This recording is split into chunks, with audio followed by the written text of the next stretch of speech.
Welcome to JMW's Inside Man YouTube channel. Now, Scott Bell is the co-head of the Commercial Road Transport Department here at JMW Solicitors. So, Scott, I'm hearing a lot about direct vision standard at the moment.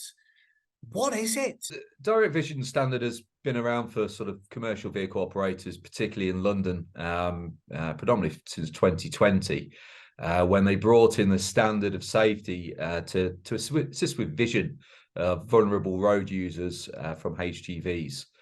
So probably a lot of people listening to this will probably have seen the videos down the years on social media of a vehicle being pushed along the road by the truck and the truck's not stopping. And that's because most commercial vehicles have really significant blind spots. And you can find yourself even being in a car and being invisible to certainly a lorry. And when you put that in the perspective of a pedestrian or a cyclist alongside of the vehicle, clearly these blind spots are hugely dangerous for them. And what's happened is that the government and TfL, Transport for London, have been sort of pushing ahead with direct vision standards, which really improves that sort of vision quality for commercial vehicle drivers, and in particular when using the roads around the capital. And practically, what do hauliers and other operators need to know? Okay, so as I said, the direct vision standard in London in particular has been in since 2020. That created a star rating for all vehicles over 12 tonnes, which would be effectively marked between 0 and 5 stars. And at present, if you want to operate that vehicle in London, unless it's exempt, you'd have to have at least a 1-star category. Vehicles are rated on manufacture, or if they're not compliant when they are originally manufactured, you can fit safe systems after the event, which then makes the vehicle compliant and get that sort of designated with TfL. Looking forward, TfL are really seeking to sort of increase the standard. And as from 28th of October 2024, all vehicles over 12 tonnes in the capital will need to be at least 3-star rated. So there's a real shift in sort of emphasis. Now, what we found when the original DVS scheme came into effect was that sort of operators, as is typical, leave things to the last minute. And despite the sort of forewarning about this, really left it late to get themselves compliant, which included most of the time sort of fitting substantial sort of camera systems to the vehicles. Of course, 2020, we can all recall COVID, and most people probably remember the chip shortage at that time, which meant actually we couldn't get the cameras rolled out as quick as possible. This led to delays on implementation and certain sort of relaxations from TfL.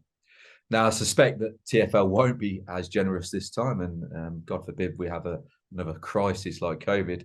We certainly won't want to wish that. So operators really need to start acting now to have a look at the vehicles that they've got on fleet. And I'd recommend that they do an audit of all of those vehicles, check what star rating they've got currently, work out which ones they need to work on to increase the star rating up to the 3-star category that will be required. Other things that we saw over the last few years since DVS has come in the capital is elements like cherished plates, personalised plates on vehicles. So how TfL works is on an ANPR system, and if your vehicle is not in their database with that vehicle registration showing a correct permit, saying it's compliant with DVS principles, you effectively get an automatic penalty charge notice through the post, a lovely £550. If you've changed registration plates, it needs to mirror the permit that's in force. So I'd make sure you audit against that. And other pitfalls that we found over the last couple of years is things like operators being sold a vehicle with a permit in force. You need to check within the TfL system that the permit is enforced for yourself, and that might require you to update that sort of permit standard. So really, it's a call to arms now. Don't leave it until the summer of 2024. It really is the time now. to have a check through your vehicle fleet, see what's compliant, see what you need to work on, whether you need to invest in newer vehicles or newer technology needs to be retrofitted. And ultimately, that's a financial planning exercise as well. And you want to be building those costs into your rates going forward. So it really is a time to act as DVS systems comes into effect.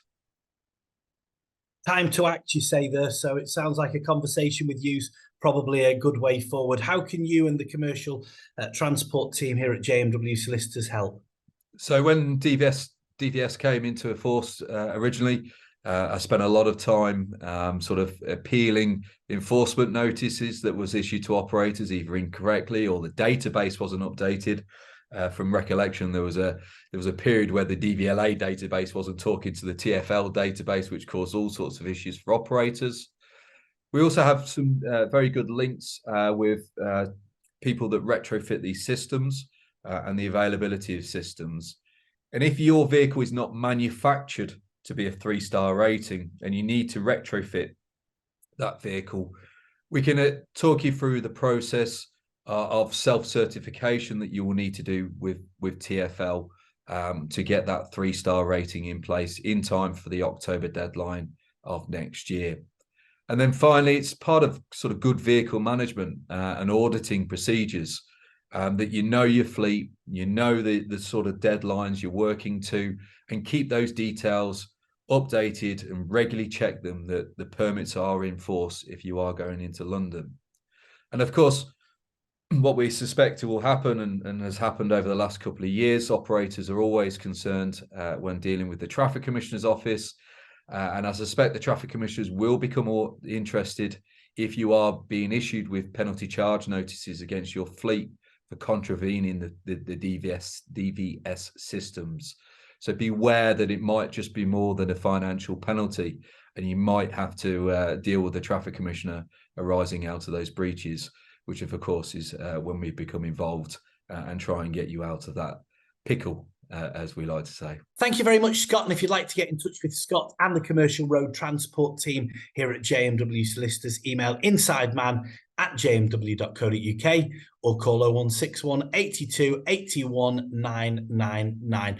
Please also subscribe to the JMW Inside Man YouTube channel for the latest legal news, hints and tips. I'm Dominic Walker, JMW's Inside Man.